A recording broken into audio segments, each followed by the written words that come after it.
बेटी नहीं है बोझ, आओ बदलें सोच। ये slogan Kashi Medicare nursing home पर लिखा गया है। इस नर्सिंग होम की शुरुआत डॉक्टर शिप्राधर श्रीवास्तव ने किया था। पिछले 10 वर्षों में 600 बेटियों ने जन्म लिया है। उनके माँ बाप से एक भी रुपए इन्होंने चार्ज नहीं लिया है। इनके हॉस्पिटल में जब कोई महिला एडमिट होती है डिलीवरी के लिए, तो अगर बेटा पैदा होता है तो हॉस्पिटल का पूरा बिल देना पड़ता है, लेकिन अगर बेटी पैदा हो गई तो हॉस्पिटल का पूरा बिल माफ कर देती हैं डॉक्टर शिप्राधर श्रीवास्तव। इनके इस पुण्य काम के लिए मोदी ने भी इनकी तारीफ की है, हमारे प्रधानमंत्री। ये बहुत ही बड़ा पुण्य का काम है, इसीलिए आज हम इस वीडियो में डॉक्टर शिप्राधर श्रीवास्तव के बारे में जानेंगे। कैसे इनके मन में ये पुनीत कार्य करने के लिए आया, कौन इनको प्रेरित किया। आज हमारे समाज में ऐसा माहौल विकसित हो गया है कि जैसे ही कोई बेटा पैदा होता है तो पूरा परिवार खुशी में झूम उठता है, मिठाई बांटता है, जश्न मनाता है। लेकिन बेटी पैदा होती है तो वही परिवार गम में डूब जाता है। लेकिन इनके हॉस्पिटल में जो गरीब लोग एडमिट होते हैं, कम से कम उनको ये तसल्ली होती है कि बेटा पैदा होगा तो कोई बात नहीं है, चार्ज देना होगा, लेकिन अगर बेटी पैदा हो गई तो चार्ज नहीं देना होगा। न जाने कितने लोग ऐसे गरीब परिवार हैं जो इनके हॉस्पिटल में इसलिए आते हैं कि बेटी पैदा होगी तो बिल नहीं देना पड़ेगा, बिल न देने के लिए बेटी पैदा हो जाए, ये उनके अंदर इच्छा होती है। तो डॉक्टर शिप्राधर श्रीवास्तव के बारे में हम लोग जानेंगे। वीडियो को पूरा देखिएगा, स्किप मत करिएगा। देखिए, डॉक्टर शिप्राधर श्रीवास्तव का जो जन्म है वो हुआ था मऊ में। ठीक, ये मऊ यानी उत्तर प्रदेश की मऊ जिले की रहने वाली हैं। इनके पिताजी इंजीनियर थे झारखंड के धनबाद में। ठीक, इनकी माताजी थी, पिताजी और माताजी, और अकेली बेटी थी ये। इनके पिताजी जब धनबाद में इंजीनियर थे तो जब इनकी उम्र मात्र 2 साल की थी, डॉक्टर शिप्राधर श्रीवास्तव की जो आप फोटो देख रहे होंगे, इनकी उम्र जब 2 साल थी केवल, तभी इनके पिता को एक गंभीर बीमारी हो गई। हॉस्पिटल में जब इनको एडमिट किया गया तो डॉक्टरों ने बताया कि इनको ब्रेन हैमरेज है और ये कुछ ही दिनों के मेहमान हैं। तो पूरे परिवार में गम का माहौल हो गया।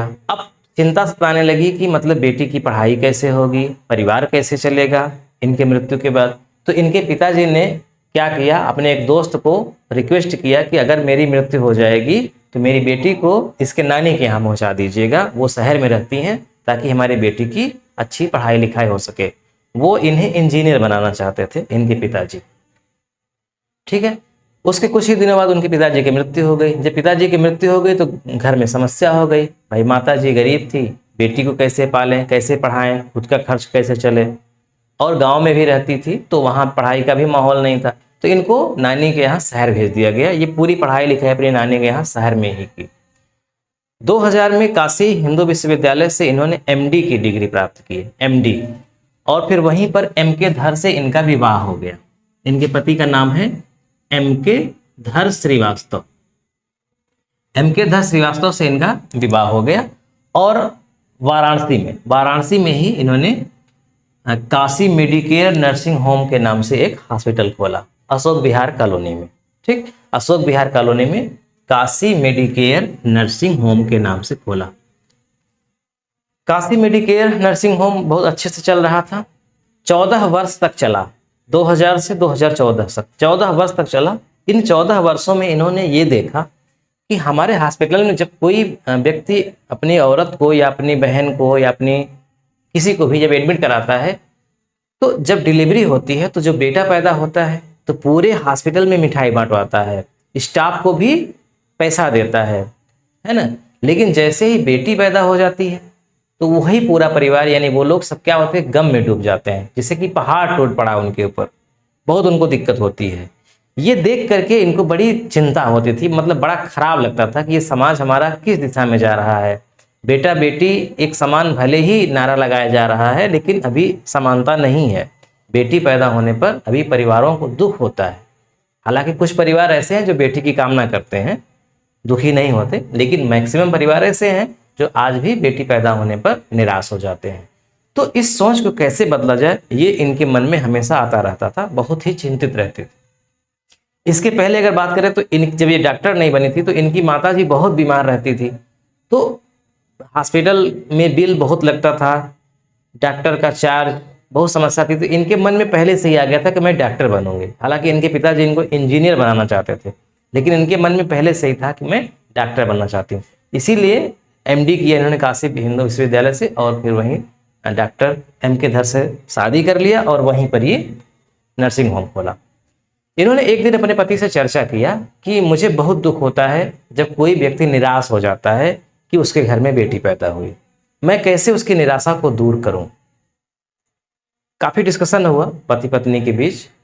फिर इन्होंने कहा कि मेरी इच्छा ये है कि जब कोई हमारे हॉस्पिटल में कोई डिलीवरी हो महिला की, तो हम उसको गिफ्ट करें, यानी उसके परिवार को कुछ गिफ्ट दें। बर्तन हो सकता है, कोई ऐसी चीज़ जो एक चिन्हारी के रूप में काफ़ी लंबे समय तक रहे कि हाँ वहाँ पे डिलीवरी हुई थी, बेटी हुई थी हमारी, तो वहाँ पे ये हमको मिला था।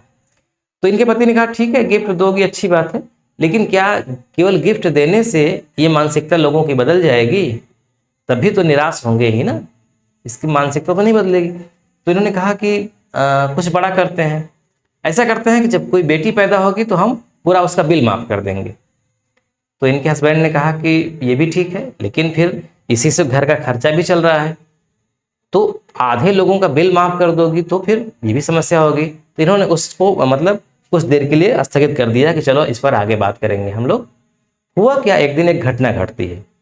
घटना क्या थी कि इनके हॉस्पिटल में डॉक्टर शिप्राधर श्रीवास्तव जब थी वहाँ पे, तो एक व्यक्ति आया दौड़ते दौड़ते, बड़ा गरीब था और अपनी पत्नी को लेकर के आया, डिलीवरी होने वाली थी, सीजर हुआ उसका और बेटी पैदा हुई। जब बेटी पैदा हुई तो व्यक्ति बहुत ही निराश हो गया, बहुत दुखी हो गया, और जब बिल भरने की बात आई, स्टाफ बिल मांगने लगा कि 25-26 हज़ार शायद बिल बना था कि इतना हुआ आप दीजिए। तो वो व्यक्ति बोलता है कि एक तो बेटी पैदा हो गई, ऊपर से हॉस्पिटल का बिल भी भरे। इस बात की जानकारी हुई डॉक्टर शिप्राधर श्रीवास्तव की, उसी हॉस्पिटल में थी, वो दौड़ के आई। उन्होंने कहा नहीं भैया, आपकी बेटी पैदा हुई है तो आपको बिल नहीं भरना हो, आप जाइए एकदम, और आज से जितनी भी हमारे घर हॉस्पिटल में डिलीवरी होगी, अगर बेटी पैदा होगी तो हम बिल नहीं लेंगे, मुफ्त इलाज करेंगे, 1 रुपये चार्ज नहीं लेंगे, आप जाइए। वो व्यक्ति एकदम सन्न रह गया। इन्होंने काफ़ी समझाया, खूब मोटिवेट किया, बताया कि बेटा बेटी में कोई भेदभाव नहीं करना चाहिए, सारी चीज़ इन्होंने बताई। तभी से मतलब एकाएक शुरू हो गया, और फिर उसके बाद से जितनी भी इनके हॉस्पिटल में डिलीवरी होने लगी, सब में जब कोई बेटा पैदा होता तो पूरा बिल लेती, पूरा चार्ज लेती, सब कुछ। लेकिन जैसे ही कोई बेटी पैदा होती थी, पूरा बिल माफ, 1 रुपये भी नहीं लेती थी। इसका ये नतीजा हुआ, ये परिणाम हुआ कि आसपास के जो बहुत गरीब परिवार थे, यहाँ आने लगे ये सोच करके कि अगर बेटा होगा तो ठीक है, बिल देंगे ही, क्योंकि बेटा होने पे उनको दुख तो होगा ही नहीं, खुशी होगी, पैसा भी देंगे, जो भी चार्ज होगा, मिठाई भी बांटेंगे। लेकिन अगर बेटी पैदा हो गई तो ये सब कुछ नहीं करना पड़ेगा, 1 रुपये हमको देना भी नहीं पड़ेगा। तो लोग खुद इच्छा रखते थे कि बेटी पैदा हो ताकि हमारा बिल माफ़ हो जाए। 10 सालों में, यानी 14 से लेकर के अभी 2023 के बीच में लगभग 600 डिलीवरी हुई है बेटियों की, और 1 रुपये भी इन्होंने चार्ज नहीं लिया है। 2019 में एक बार इनकी मुलाकात प्रधानमंत्री मोदी से होती है, तो इन्होंने PM से कहा कि हमारे हॉस्पिटल में कोई भी महिला जब बेटी को जन्म देती है तो हम पैसा नहीं लेते। तो उस समय मोदी जी ने इनकी बात को सुन लिया, लेकिन जैसे ही मोदी जी मंच पर गए भाषण देने के लिए, तो उन्होंने कहा कि आप लोगों के बीच में एक ऐसी महिला है जो बेटी पैदा होने पर पैसा नहीं लेती, मैं ऐसी महिला को नमन करता हूँ। ये सुन करके डॉक्टर शिप्राधर श्रीवास्तव की आंखों से आंसू आ गए। ये कहती हैं कि उनका ये कहना कि मैं ऐसी महिला को नमन करता हूँ, मेरे लिए ये किसी अवार्ड से कम नहीं था। और उसके बाद मैं फिर बेटियों को, जो गरीब परिवार की बेटियां हैं, उनको पढ़ाने के लिए भी मैं आगे आई। मैं बहुत लड़कियों को मैं अपने पैसे से पढ़ाती भी हूँ, क्योंकि लड़कियों से लोग घर में काम करवाते हैं, लड़कों को पढ़ने भेजते हैं, ये भी देखा है। तो इसलिए गरीब परिवार की बेटियों को हम काफ़ी बेटियों को पढ़ाते भी हैं, और ये जो हमारा मिशन है, ये मिशन हमारा चलता रहेगा। तो मैं भी अपनी ओर से, अपने न्यू लाइट विद दीपक की संस्थान की ओर से डॉक्टर शिप्राधर श्रीवास्तव को नमन करता हूं, और मैं चाहता हूं कि इस वीडियो को आप शेयर करें अधिक से अधिक। जिनको सेकंड भगवान कहा जाता है डॉक्टर को, शायद ऐसे ही लोगों की वजह से डॉक्टर को दूसरा भगवान कहा जाता है, पृथ्वी का भगवान। ऐसे ही लोगों की वजह से दुनिया चल रही है। तो इनसे हमें और आपको सीख लेनी है, कुछ ऐसा करना है जो समाज के लिए हितकर हो। मैं मानता हूँ कि सिर्फ इतना कर देने से अभी सोच नहीं बदल जाएगी, लेकिन हाँ एक शुरुआत तो है, छोटे ही स्तर पर ही सही, लेकिन कुछ तो प्रभाव होगा इसका, बिल्कुल प्रभाव होगा। जितना जो कर सकता है उसको उतना करना चाहिए, उतना उतना भी अगर करे तो बहुत हो जाता है, क्योंकि बूंद बूंद से सागर भरता है। तो सब अपना अपना थोड़ा थोड़ा सहयोग समाज में देते रहेंगे तो समाज आगे जाएगा। मैं एक बार फिर से डॉक्टर शिवप्रभ श्रीवास्तव को अपनी ओर से और आप सबकी ओर से प्रणाम करता हूं, और इस वीडियो को आप अधिक से अधिक लोगों में शेयर करिएगा। वीडियो देखने के लिए आपका बहुत बहुत धन्यवाद। और आप इस वीडियो पर क्या कमेंट करना चाहते हैं ज़रूर कमेंट करिएगा। क्या सुझाव देना चाहते हैं कि हमारे समाज की सोच कैसे बदले, बेटी पैदा होने पर लोग निराश हो जाते हैं तो क्यों न निराश हों, क्या ऐसा किया जाए, या कब तक ऐसा होगा कि बेटा पैदा होगा तो भी उतनी खुशी होगी जितनी कि बेटी पैदा होगी तो भी होगी। यानी बेटा पैदा हो बेटी पैदा हो कोई भी अंतर न आए, ऐसा हमारा समाज कब तक बनेगा और कैसे बनेगा। अगर आपके मन में कोई भी चीज़ है, कोई भी बात है, कोई कहानी है, कोई उपाय है, कोई जुगाड़ है, तो आप ज़रूर कमेंट के माध्यम से बताइएगा। ये हमारा व्हाट्सअप नंबर है, आप यहाँ पर भी लिख करके भेज सकते हैं।